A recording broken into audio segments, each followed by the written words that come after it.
In this video diary, I am going to be talking about the development and techniques used in stop motion and how the history of animation has progressed over time. Stop motion animation is the process of making inanimate objects move. This means that the object being used isn't alive and is not associated with human qualities, so it can't physically move. To make the inanimate objects become active, we do this through individually photographed frames. This creates the illusion of movement when the series of frames is played as a continuous sequence. This is normally done with an average of 24 frames per second, but can vary depending on the type of animation. The history of animation has progressed over the years, starting from some of the early inventors such as Joseph Plato, who invented the kinetoscope, all the way to Tim Burton, who created a series of animated films such as Corpse Bride and The Nightmare Before Christmas. The persistence of vision is a theory which refers to the phenomenon where the retina retains an image for a brief split second after the image was actually seen, as you can see this being demonstrated.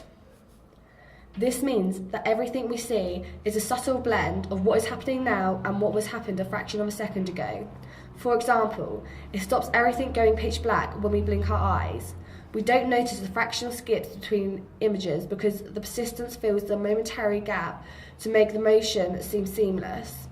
When we go to movies, we know that a motion picture creates an illusion of movement by flashing individual photographs in a rapid succession. Stop motion animation is the process of making inanimate objects appear as if they have been moving. This technique is commonly used in claymation and puppet-based animation. Other forms of materials that can be used for animation can consist of spray paints, wood, plastic, and metal. In the film Chicken Run, the animated figures were made out of a metal frame, but was then covered with clay to gain a more effective and realistic look. Not only does this technique look more effective, but it also supports the frame and body of the model. You will see this technique being used in many other animated films, such as Tim Burton's productions. The objects are then brought to life by breaking up the figure's motions into sections and filming frame by frame, changing the motion ever so slightly each time. When the pictures are placed together, it looks as if the objects are moving and have come alive. An example of clay-based used animation is in Tim Burton's Corpse Bride and The Nightmare Before Christmas. Here you can see the figures look realistic through the use of movement and sound. Frame rate is the number of frames displayed per second of animation. The more frames captured per second, the more accurately motion can be seen. Whereas the less frames taken per second, the more the film will likely to become jumpy, so we won't be convinced that the content of the film is continuous. If you play back the frames at a speed different from the original recording speed, you can create effects such as time-lapse and slow motion. So basically, each individual clip is dragged out a little longer compared to the original, resulting in a higher the frame rate, the slower you can make your film. An example of this is using 1000 frames per second, allowing you to see each individual detail, which you wouldn't normally be able to see with the human eye. This can be found on YouTube by a group called the Slow-Mo Guys. Movement of models is the transition of moving models from point A to point B, giving the illusion that the models are moving, whereas an example of the opposite is something like in The Simpsons, where they were drawn in animations right at the beginning. Joseph Plato was the first person to demonstrate the illusion of moving image. To do this, he used counter-rotating discs with the repeating drawn images in the small increments of motion on one of the regularly spaced slits on the other. The device would then be placed in front of a mirror and spun. As the kinetoscope spun, a viewer would look through the slots at the reflection of the drawings, which would only become visible when the slot passes by the viewer's eye. This created the illusion of animation. Joseph Plato's creation is very important as it led to William Horner's invention of the zetriscope, which was very similar interpretation but was way more complex. A zetriscope is a device that produces the illusion of motion from a rapid succession of static pictures. The Zetriscope consists of a cylinder with slits cut vertically in the sides. On the inner surface of the cylinder is a band with images from a set of sequenced pictures. As the cylinder spins, the user looks through the slits at the pictures across. The scanning of the slits keeps the pictures from simply blurring together, and the user sees a rapid succession of image, producing the illusion of motion. The Zetriscope has several advantages over the basic phanetoscope. It doesn't require the use of mirror to view the illusion, and because of its cylinder shape, it could be viewed by several people at once.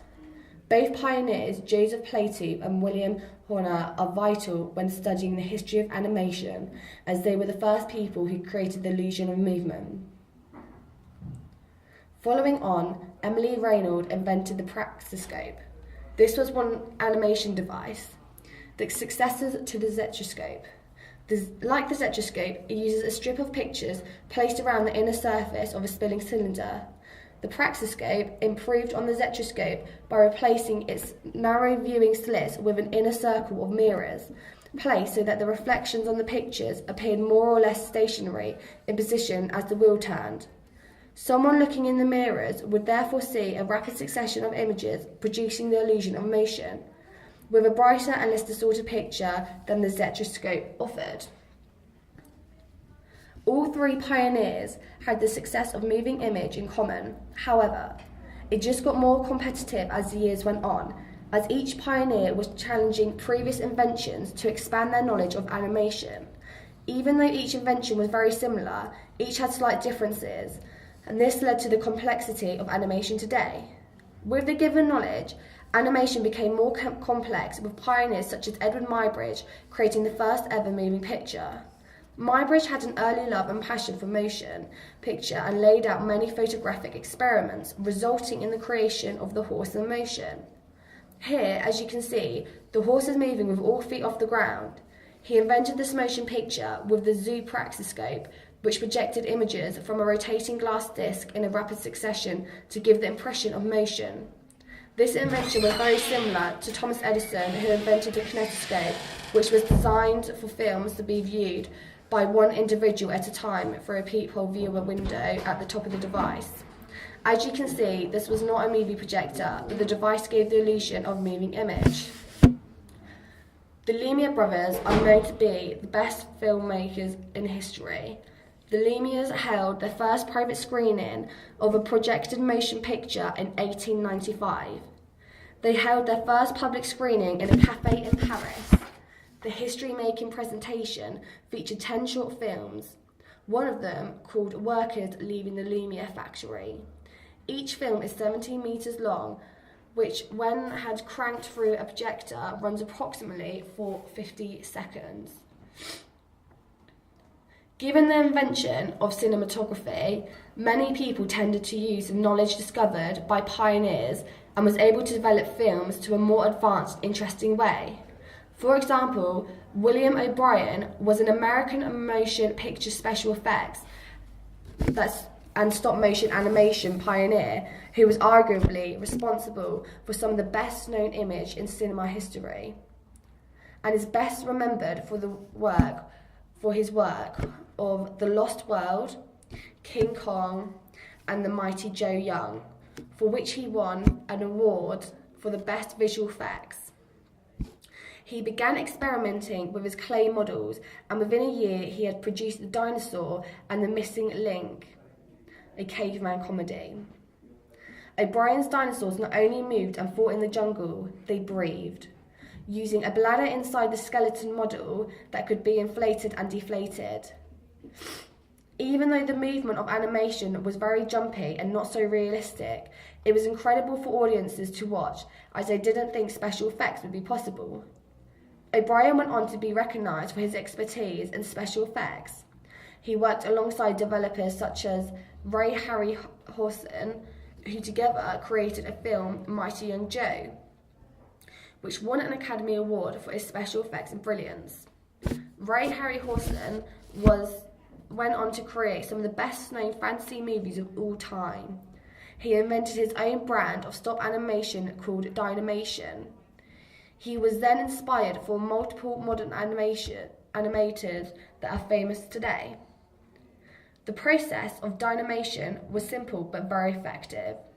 He projected a live action image onto a rear screen in front of which he placed the animation table with the model.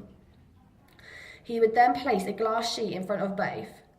When the live action plate had been shot, Ray would establish where he wanted to make his matte line, and so by looking through the camera viewfinder, he would re-establish the line, and with a wax pencil on the end of the stick, he followed the line by drawing it on the glass.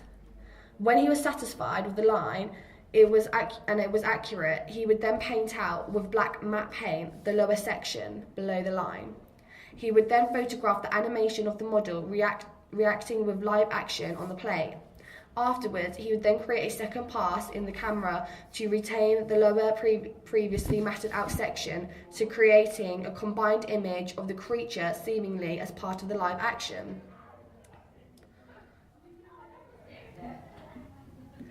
Jan Švaňk-Major is a surrealist animator who was born in Prague on the 4th September 1933.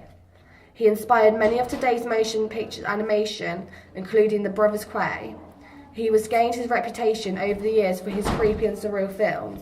Using a distinctive stop-motion technique, including claymation, he still continues producing this stop-motion film today.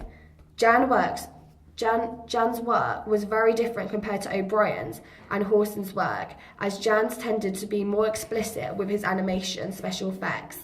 For example, in Surviving Life, he used skull cutouts to create more of a scary effect, whereas in O'Brien's work, they tended to go on for more of a dark, realistic effect, such as dinosaurs and gorillas in King Kong. Stephen and Timothy Quay are identical twins and stop-motion animators. They were inspired by Jan and used his surrealist style with their stop-motion animations, and actually named one of their films after him.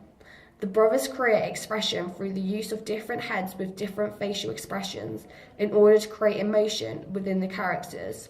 Even more recent, Aardman Animations, also known as Aardman Studios, or simply as Aardman, is a British animation studio based in Bristol, in the United Kingdom. The studio is known for films made using stop-motion clay animation techniques, particularly those featuring plasticine characters like Wallace and Gromit.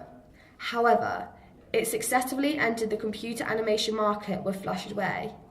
Here you can see an example of how they produced their clay animation in Wallace and Gromit.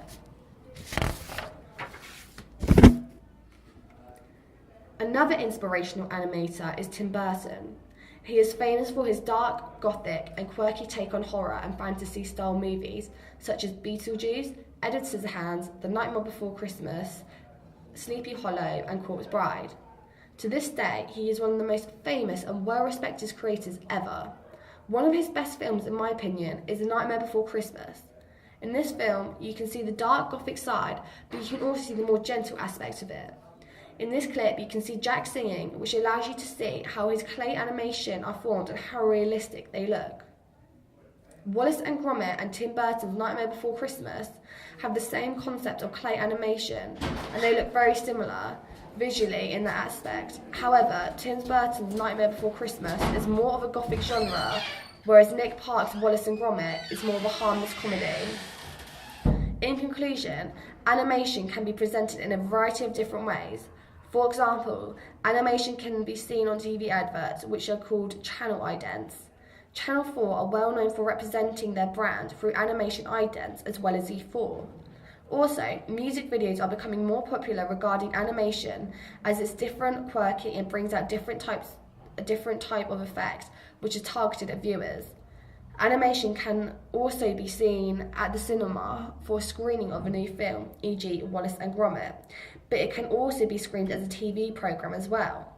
Animation has come such a long way over the years, and many people's work have gone down in history. Many creators are still working on the animation to improve it as well as market it. Thank you for listening.